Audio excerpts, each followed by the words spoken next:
dengan Permen Pan RB nomor 1511 tanggal 22 Juli. Nah, itu menginstruksikan kepada pejabat pembina kepegawaian hal ini Pak Bupati untuk memetakan dan mendata, Pak. Jadi mana-mana saja tenaga honorer yang dibiayai oleh APBD.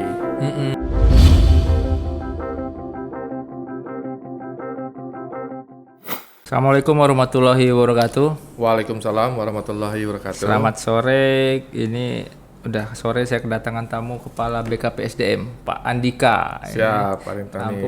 Bukan Andika kangen band ya. Andika. Siap. Andika Kepala BKD. Tapi masih ada sepupunya Andika Perkasa nih. Andika Perkasa. Justru ke situ ya. Iya. Selamat datang di ikutan podcast ini, media informasi kita Pak Andika. Beberapa dinas lain juga ya. Ini informatif kita. Mungkin banyak masyarakat yang pengen tahu lah. Bukan cuma pengen tahu tentang BKD, tentang kepala BKD-nya juga. Ini kan kelihatan visualnya. Siap. Jadi biasa Pak Andika sebelum mulai kita ngobrol soal BKD-nya, kita perkenalan dulu. Jadi Pak Andika ini pernah sama saya juga waktu di Kabak ya. Iya. Saya Kabak organisasi, Pak Andika Kabak perekonomian. Dan sekarang di BKD. Boleh cerita sedikit-sedikit lah tentang pengalamannya di Waikanan, terus udah di mana aja itu boleh. Silakan Pak Andika. Oke, terima kasih Pak Rantoni. Sebelumnya saya ucapkan terima kasih atas undangan di ikutan podcast ini. Jadi saya agak iri juga kemarin-kemarin. Saya lihat teman-teman saya udah kayak ada ini ikut semua, cuman saya belum dipanggil nih. Mungkin emang waktunya belum. Cuman alhamdulillah sore ini sudah bisa bergabung di sini. Jadi terima kasih dengan Pak Rintoni. Jadi perkenalkan diri dulu, saya Andika Saputra, SCMM. Alhamdulillah syukur sekarang menjabat sebagai Kepala BKPSDM Kepegawaian. BKPSDM itu Badan Kepegawaian dan Pengembangan Sumber Daya Manusia. Sebelumnya saya di bagian perekonomian dari tahun 2016 sampai Oktober 2021. Oh, 4 tahunan ya? 4 tahunan. Iya. Kayaknya kita pernah bareng lah. 6 bulan. 6 bulan. Pernah dikat bareng juga kayaknya nih kita. Iya. Nah, artinya saya kemarin waktu itu tahun 2000 ini awal saya jadi CPNS ini 13-2000 pecahan dari Lampung Utara dengan Waikanan. Jadi pas ada pengadaan dulu pecah baru, jadi kami diterima pada waktu itu 13 tahun 2000. Jadi tesnya itu di Unila waktu itu Pak Hari. Angkatan 2000 ya? Iya, teman-teman saya satu letting banyak juga yang sini, Ibu Kori terutama sini BPKD kan. Saya waktu itu penerimaan awal tuh di bagian humas. Humas. Waktu itu kalau nggak salah itu seingat saya itu kantornya masih yang di BKD sekarang, sekretariatnya. Jadi dulu Bupati dulu kantornya di sekretariat yang lama ini. Di situ setelah saya di humas ditarik sama Pak Ganta di bagian UP dulu, urusan kepegawaian. Iya, BKD dulu pernah. Iya, pertama kali pernah di situ. Staf sudah situ, pernah juga saya di Kelurahan Bang Numpu. Oh, pernah. Pernah. Sama itu bareng dengan seklurnya dulu Pak ini yang mantan Bupati Lampung Utara Agung. Saya dulu kasih pemerintahan, dia seklurnya. Sekretaris lurahnya. 2 tahun saya sama Pak Agung. Udah itu ditarik lagi di BKD di Kasubag Perencanaan. Agung. Saya yang menggantikan seklurnya saya. Iya, Siap, waktu di kelurahan ya. Waktu itu kepala lurahnya Pak Wadani Hasan kalau zaman saya. Setelah itu saya di BKD jadi kabit, sudah jadi kabit, muter-muter juga itu Pak Rintoni di situ. Kabit pengadaan, diklat, terakhir pengembangan. Setelah pengembangan, alhamdulillah syukur dipercaya pimpinan, saya dilantik di Kabak Perekonomian. Dulu Kabak Perekonomian berubah-ubah juga Pak Rintoni dari SDA dulu pecah-pecah lah dia itu. Jadi alhamdulillah syukur di Oktober kemarin ikut lelang, ya alhamdulillah sekarang dengan kepercayaan pimpinan juga diamanahkan di Kepala BKPSDM. Gitu, tapi saya rasa sudah pas lah kalau Pak Andika ini. Dan ternyata mantan kelurahan Lambang Numpu. Iya, pernah juga. Kita alumni kelurahan, saya juga 2 tahun. Gantiin Pak Agung dulu sekretaris kelurahan. Dan kalau lihat riwayat sebenarnya memang kayaknya pulang kampung ya. Iya. Dari CPNS terus kabit di BKD juga. Iya, pulang kampung. Emang kalau saya ikuti pekerjaan dengan pekerjaan saya paling enjoy itu paling yang bisa nyantai, bukan nyantai ya, agak liku-likunya yang agak ada bercandanya. Ini di kelurahan Pak. Jadi seru Pak. Ada misalkan ada yang orang ribut rumah tangga aja kita laporannya. Paham. Ada hilang ternak ke kita laporannya. Kelurahan iya, seru lah kalau di kelurahan itu. Semua minta diurusin. Iya. Tapi bagus lah. Bagus. Orang tempat kreatif. Kita belajar juga. Kelurahan saya juga kelurahan. Setelah itu 2 tahun juga. camat ya Pak ya? Macam-macam, sekcam dulu, muter-muter juga. Muter-muter juga ya? Cuman kembali lagi memang banyak kesan lah. Karena itu jabatan pertama saya dulu dari dulu Pak Tamanuri masih kesempatan. Nah itu jabatan pertama ke sekretaris kelurahan. Iya. Jadi itu ya pijakan pertama kita lah. Iya. Berarti pijakan pertama Pak Andika juga.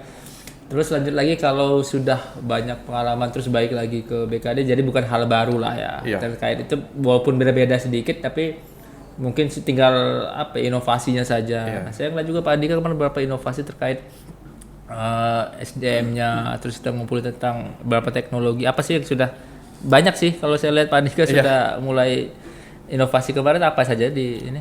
Kalau awal saya masuk BKPTM itu ada banyak yang berubah ya, terutama aturan-aturan. Aturannya ya. Aturan BKD yang lama dulu berubah, sekarang sudah posisinya sudah banyak yang main sistem aplikasi. Jadi mau nggak mau kita harus mengikuti. Nah sistem aplikasi BKPTM ini saya masuk tuh baru ada Sikop Pak. Sikop ya. Sikop itu posisinya tentang data pegawai.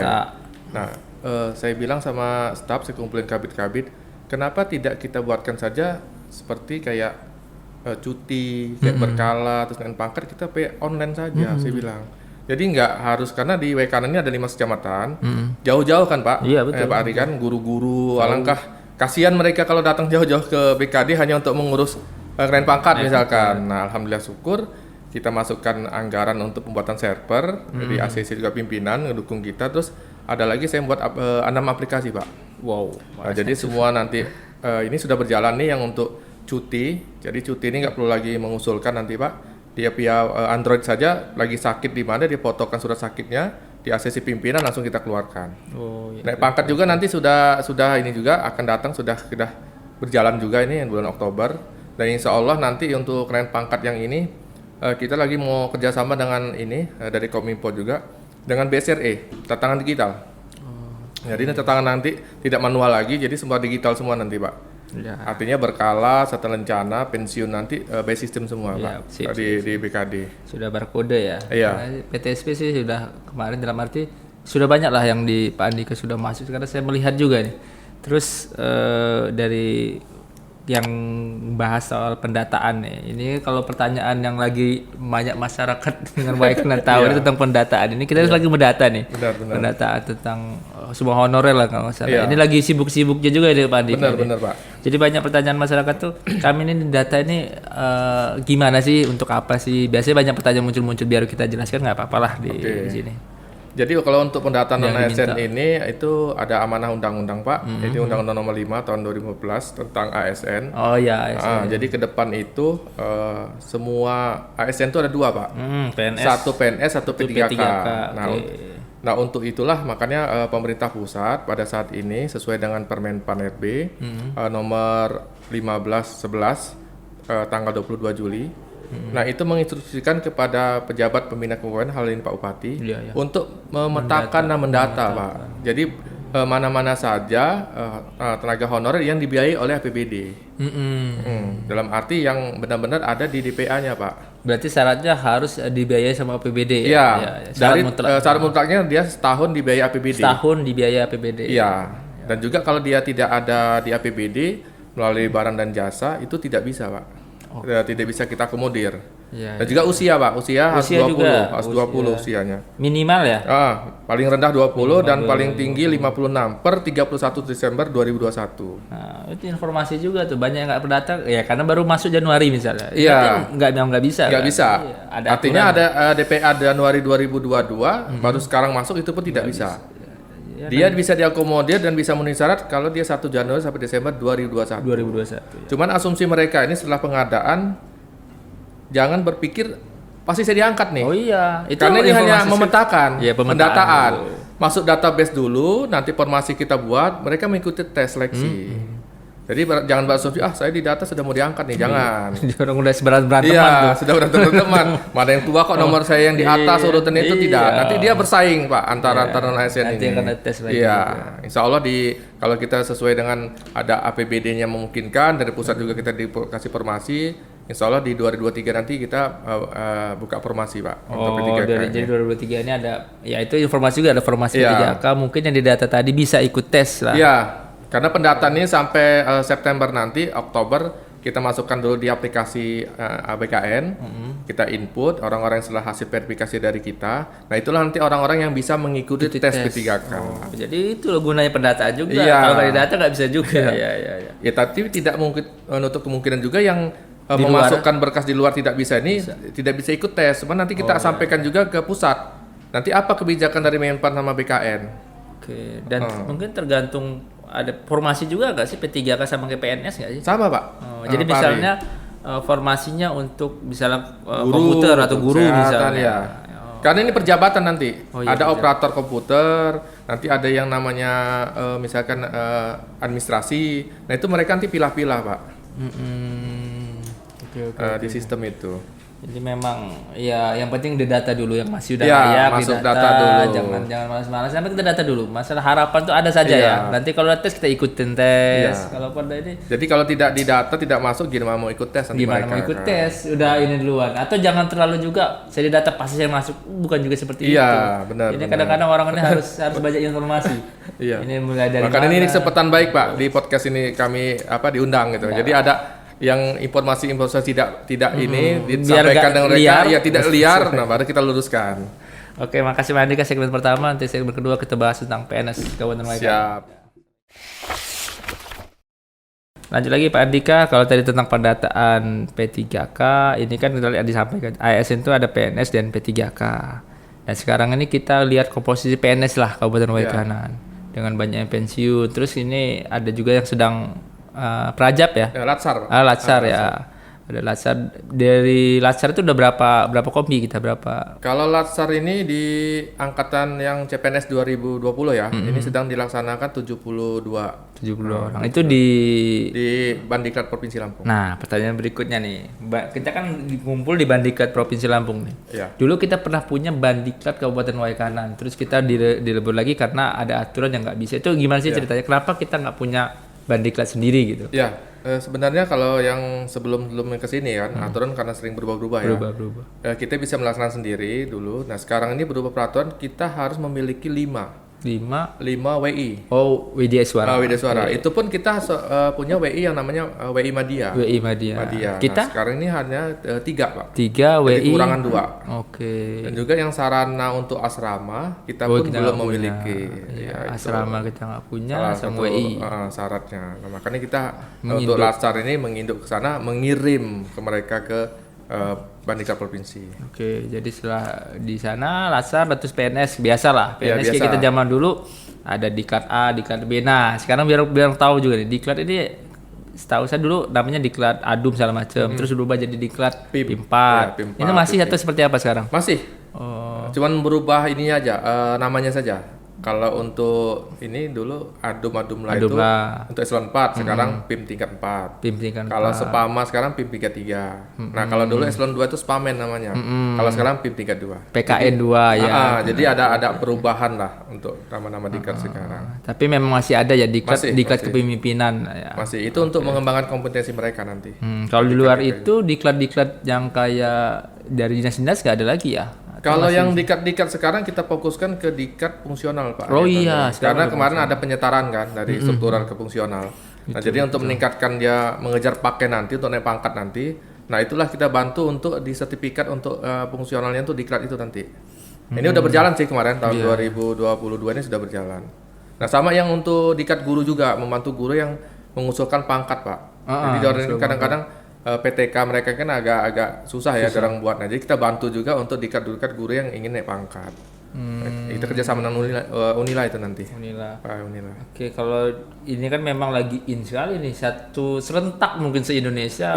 Pak Presiden, pimpinan kita pusat menginginkan PNS ini lebih banyak berpikir tidak struktural lagi ya. Udah ke ahlian fungsional dan itu ditindaklanjuti oleh pemerintah daerah untuk menyetarakan struktural kefungsional. Waikanan sudah selesai ya atau masih? Waikanan sudah selesai alhamdulillah karena emang kebijakan pusat kemarin per 31 Desember 2021 itu harus difungsionalkan semua. Jadi Januari itu nanti mana yang sudah disetarakan eselon 4-nya itu dia harus fungsional.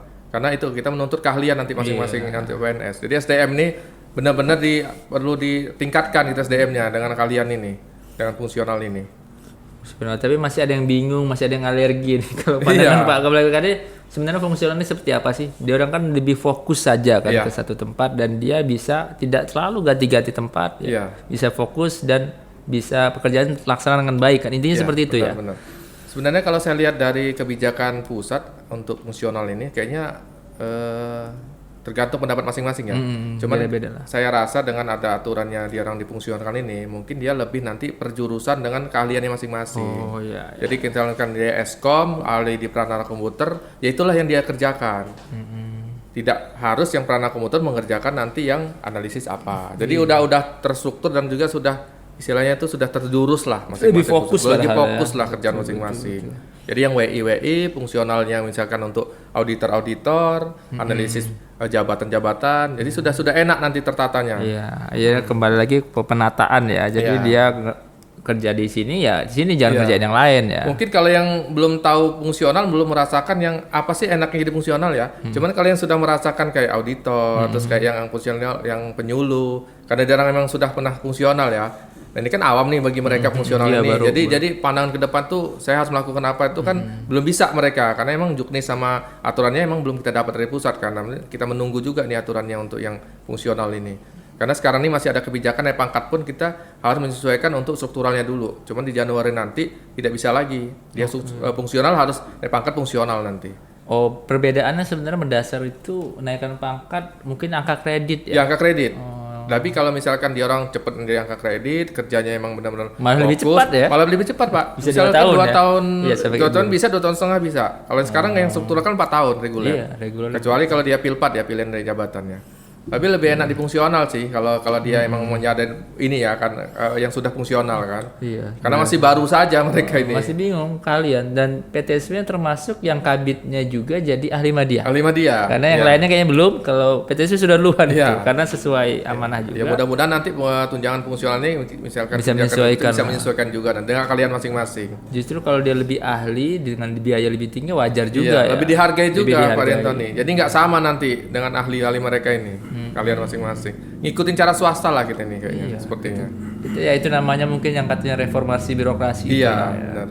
Tapi PNS juga nggak boleh alergi nih. Kalau PNS nggak boleh alergi, saya sebenarnya mau juga fungsional. Dalam arti nggak seserap itu kok. Naik pangkat kredit terus enggak juga loh kalau saya lihat. Kalau kita punya ini terus itu lebih cepat. Waktu mantan Pak Sekda kita dulu Pak Abadi sekarang ngambil fungsional deh. Waktu itu Sekda kita yang tahun 2000 waktu itu di sini. Iya, Pak Abadi. Dosen di Unila juga waktu saya pernah diajar.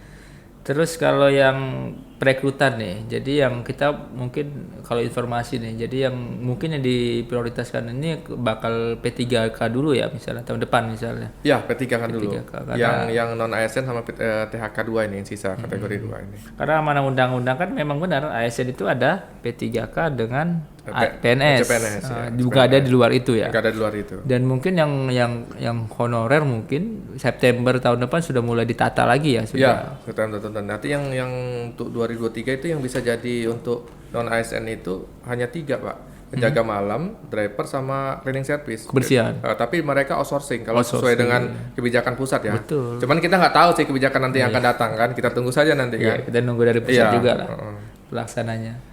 Kalau outsourcing itu kan saya kan pernah di Snaker tuh. Outsourcing banyak petugas keamanan memang outsourcing. Jadi kita melibatkan pihak penyedia ya. Iya, pihak ketiga. Oke. Cuman kalau dia sudah outsourcing mengikuti UMR kabupaten masing-masing. Karena sebenarnya dia sudah malah tinggi dong. Malah tinggi nangketnya. Iya. Sekarang tergantung kita kuat ya APBD kita untuk outsourcing kan. Kalau UMK kita terakhir waktu saya di Snaker 2,3 tuh. Iya. Kalau sekarang kan ya dalam arti meningkat 2 kali lipat lebih kan. Sekarang untuk kebersihan aja sekitar 800 sampai 1 juta kan. Jadi kalau dia naik sesuai UMR kan bisa 100% lebih. Ya masalah kedua adalah yang disampaikan Bu Kori waktu itu kan. Ya Sri Mulyani lah malahan kita bisa nggak menanggung beban itu. Emang lebih adil lah dalam arti dengan segi pendapatan. Cuman mampu nggak kita menahan itu. Makanya itu kan pendataan, pemilihan atau perekrutan itu. Oke, terakhir Pak Andika, harapan deh, kan kita ini banyak yang mau pensiun juga Pak Andika tentang ke depan lah reformasi birokrasi, mungkin dengan ada fungsional ini makan walaupun banyak pensiun kan kita lebih banyak fokus di beberapa tempat. Jadi walaupun ada pensiun, P3K nanti bisa jelaskan juga bisa nggak sih menduduki jabatan seperti apa, itu bolehlah dijelasin Pak Dika. Kalau harapan saya ke depan ya untuk PNS dengan P3K. Kalau P3K ini aturannya kalau saya baca kemarin bisa menduduki jabatan sih. Cuman aturannya masih belum dikeluarkan mereka kan. Ini yang baru dikeluarkan mereka P3K kan untuk usulan cuti. Usulan cuti. Jadi P3K sudah bisa mengusulkan cuti nanti ini. PPK ini sudah keluar nih tadi. Oh, bisa mengusulkan cuti. Cuman bedanya mereka ini nanti tidak dapat pensiun. Oh, pensiunnya saja. PNS juga pensiunnya kayak masih dihitung-hitung. Ya harapan saya ke depan lah PNS kita ini bisa lebih maju, lebih istilahnya kita bersaing dengan sehat lah dengan teman, bisa menciptakan apa sih yang bisa kita perbuat untuk Kabupaten Waikanan khususnya, dan juga kita semangat terus, jangan kita bekerja hanya mengandalkan kerjanya ada uang, tidak. Pokoknya kerja apa adanya sesuai dengan profesi kita masing-masing. Sekarang PP disiplin juga sudah ada. Ya, mana yang larangan-larangan sudah diaturan itu kita hindari, dan mana yang benar-benar yang harus kita taati. Mungkin itu saja. Keren. Terima kasih Pak Dika, semakin keren dan semakin bisa berbagi ilmu terus lah. Oke, siap. Nanti tunggu undangannya berikutnya nih kayaknya. dengan sesi yang momen yang beda nanti. Oke. Sekali lagi terima kasih atas waktunya Pak Dika, atas kesibukannya juga bisa mampir ke sini. Semoga informasi bermanfaat. Wassalamualaikum warahmatullahi wabarakatuh.